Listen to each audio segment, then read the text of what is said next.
आज मैं कोटि कोटि धन्यवाद देना चाहूंगा इस गांव के एक युवा नेता विचारक। आज निश्चित रूप से बहुत सारे लोग ये कहते होंगे कि क्या हो रहा है, लेकिन इस भारत के संविधान के निर्माता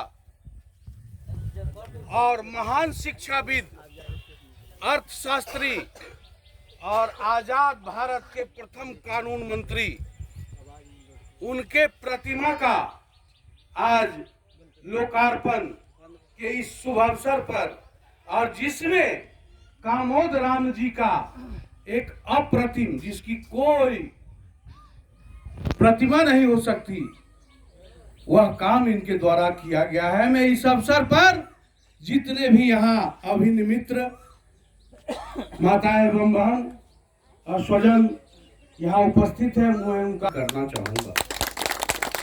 मित्रों, बहुत सारे लोग जब 26 जनवरी मनाया जाता है, 15 अगस्त मनाया जाता है, तो उसमें बहुत सारे लोग नहीं भी जानते होंगे कि बाबा साहब भीमराव अंबेडकर की अमर रहे की का घोष का जय जयकार किया जाता है।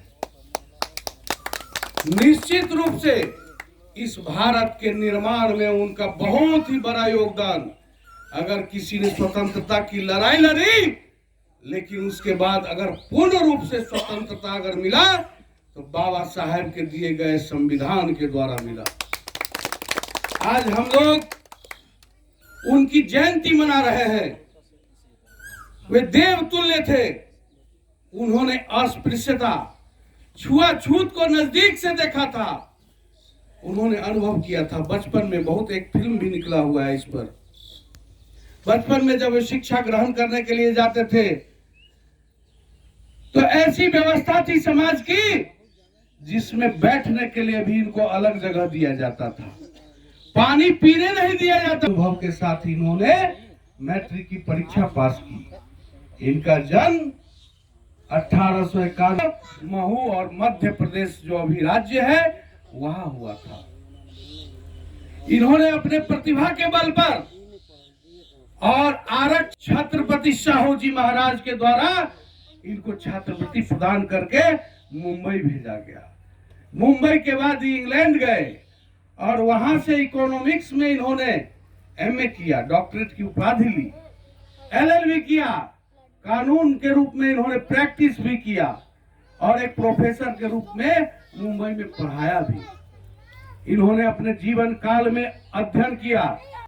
जिस समाज की जो अभी उस समय की व्यवस्था थी, उसमें छुआछूत के लिए, पिछड़ों के लिए, दलित और शोषितों के लिए शिक्षा का कहीं भी कोई भी व्यवस्था नहीं थी। उस परिस्थिति, विपरीत परिस्थिति में इन्होंने शिक्षा का ग्रहण किया और ये सदैव कहते थे, शिक्षा शेरनी का वह दूध है जिससे जितना पियो उतना ही बलवान, बुद्धिमान और विवेकमान बनोगे। मित्रों, आज उस महामानव को हम लोग याद करते हैं जिन्होंने स्त्री शिक्षा पर जोर दिया, जिन्होंने, बहुत सारे लोग ऐसे थे कहा कि बहुजन समाज के लोगों को वोटों का अधिकार नहीं है, वो वोट गिरा करके क्या करेंगे। बहुजन समाज के बहुत सारे लोग और बहुत सारे नेता भी थे अग्रणी समाज के, जो कहते थे ये लोग पढ़ लिख करके करेगा क्या, संसद में जाके क्या करेगा। गोलमेज सम्मेलन जब हुआ और ब्रिटिश सरकार जब इनको आमंत्रित की, लोगों ने विरोध किया कि ये जाकर के क्या करेगा।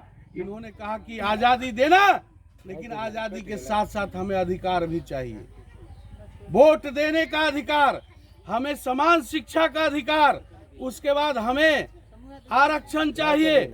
लोकसभा के सीट में इन्होंने आधी, पूरे समाज की ओर से आधा सीट रिजर्व करने की मांग की। गांधी जी इसके लिए अनशन भी किए और इन्होंने कहा कि नहीं, जाति ही ऐसा चीज है जिसके बंधन में बांध करके हम लोगों का शोषण किया जाता है। इन्होंने जाति विनाश नाम की एक पुस्तक की भी रचना की। इनके विषय में कुछ भी कहा जाए, पूरे भारतवर्ष ही नहीं पूरा विश्व इनके कायल है। आज भी पूरे हिंदुस्तान में जो आप देख रहे हैं लोकतंत्र का आवाज मजबूत होता है, उसमें सबसे बड़ा इनका योगदान है। नहीं तो आज शोषित पीड़ितों दलितों स्त्रियों इन लोगों को वोट देने तक का अधिकार कुछ लोग ऐसे थे जो देना पसंद नहीं करते थे। इन्होंने अस्पृश्यता को समाप्त करते हुए इनकी कर्म भूमि नागपुर था, जहां इन्होंने एक तालाब में साथ मिलकर पानी पीने का काम किया।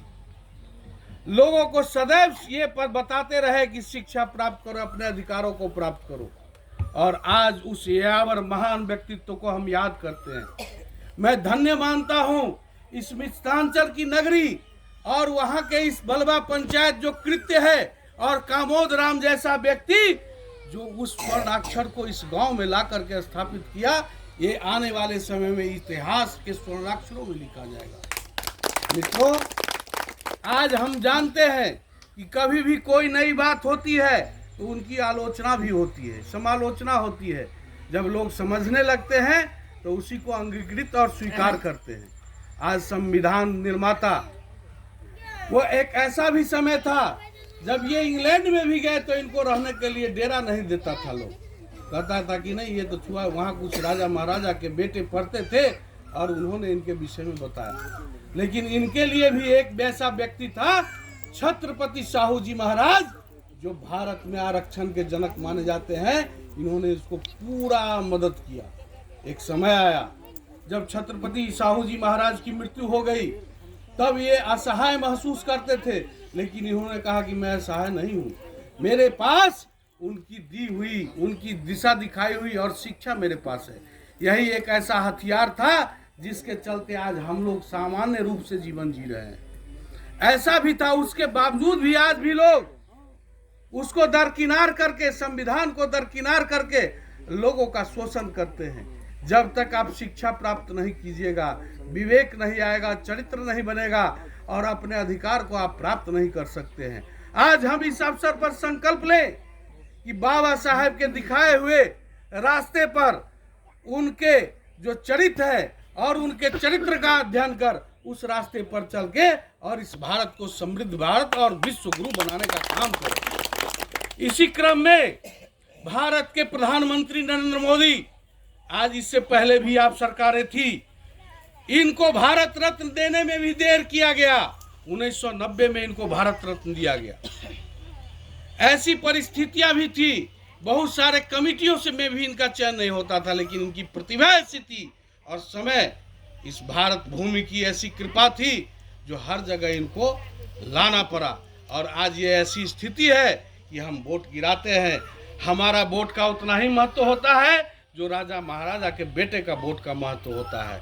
आज रानी का बेटा और नौकरानी का बेटा निश्चित रूप से आज चाय बेचने वाला एक प्रधानमंत्री हो सकता है। ये बाबा साहब की देन है, इससे कहीं भी नकारा नहीं जा सकता। आज आपके गांव का मुखिया बनता है, वह भी इन्हीं का देन है।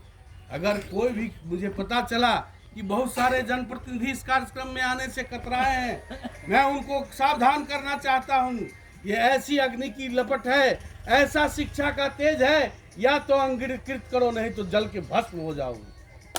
निश्चित रूप से मैं इस अवसर पर अपने उद्गार को व्यक्त करते हुए मैं एक बार फिर से कहूंगा, बाबा साहब अम्बेडकर अमर रहे, बाबा साहब अम्बेडकर अमर रहे, भारत माता की जय, भारत माता की जय, नरेंद्र मोदी जिंदाबाद, जिंदाबाद, नरेंद्र मोदी जिंदाबाद, जिंदाबाद। बहुत सारे लोग कह रहे होंगे कि नरेंद्र मोदी का पार्टी का कहां से लाया। ऐसी बात नहीं है। आज इनके द्वारा लोकतंत्र अगर उस ढंग से संविधान में लिखा नहीं रहता, एक रेल में चाय बेचने वाला का बेटा आज प्रधानमंत्री नहीं बनता, आज पत्थर चूंदने वाला मुख्यमंत्री नहीं बनता, आज जितने भी अति पिछड़े शोषित दलित हैं उसको कोई अधिकार नहीं मिलता। आज रामविलास पासवान सांसद नहीं बनते, आज जीतन राम मांझी विधायक नहीं बनते, मुख्यमंत्री नहीं बनते। आज इनका देन है। इन्हीं शब्दों के साथ मैं अपनी वाणी को विराम देता हूँ। भारत माता की जय।